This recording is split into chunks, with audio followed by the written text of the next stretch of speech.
Great news on the drought front. Most of the state is out of a drought except for the eastern panhandle and the western panhandle. That's because we've had an appreciable amount of precipitation and the temperatures have been relatively cool, and that helps conserve the moisture in the soil. Right now our temperatures are in the mid-30s outside. We still have cloud cover along Route 19. We are clear in the Greenbrier Valley. Well, unfortunately the clouds are going to continue to build in from the west, so we're not going to see that little bit of a moon that's out there that we saw a couple of nights ago before it got real foggy. And this low in the upper Midwest is heading south and east, and it is going to bring snow on tomorrow, Friday. Now, it has a history of producing about 2 inches of snow across the upper Midwest, and that's a general rule of how much we're going to see locally. So temperatures tonight are right around 22 when you wake up. Could see a few flurries in the morning, but the accumulation is going to primarily start between 1 and 3 p.m. Matter of fact, if you're in the Greenbrier Valley, you might see a little bit of a red sky in the morning as the sun's coming up and the clouds are moving in. Red sky usually foretells what's going to happen, which is a storm system, and we have plenty of cold air. It's 13 in Fargo, and that colder air is heading south and east. So here's how much snow we expect Friday evening into Saturday morning.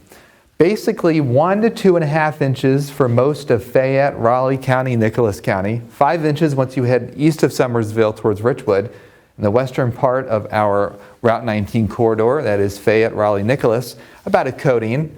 About 1/2 inch to 1.5 inches in the Bluefield area.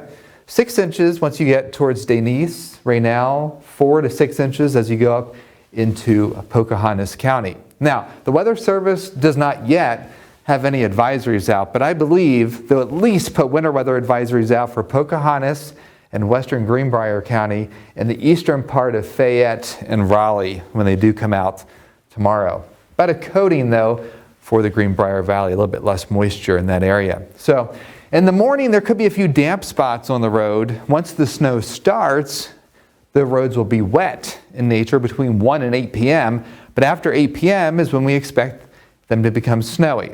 So between 3 and 8 p.m. on Friday, it'll be a steady wet snow. The lawns, the forest, everything will become a winter wonderland, but the roads will still be wet.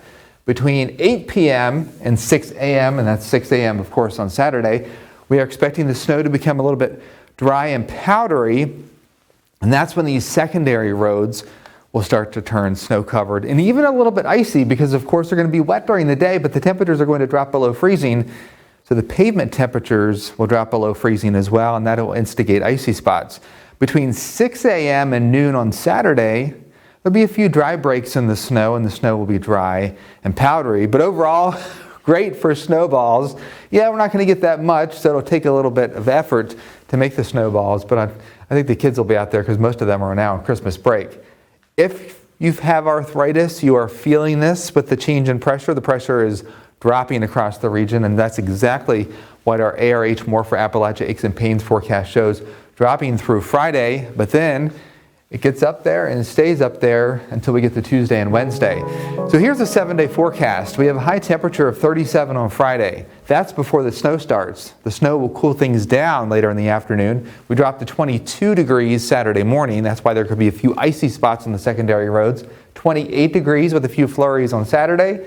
31 on Sunday, 40 on Monday, Tuesday, Christmas Eve, 40 degrees. Yeah, that snow melts. A couple of sprinkles Tuesday and Wednesday. And then look at that, Thursday, 51 for the high. That's your 7-day forecast. We've got more news after the break.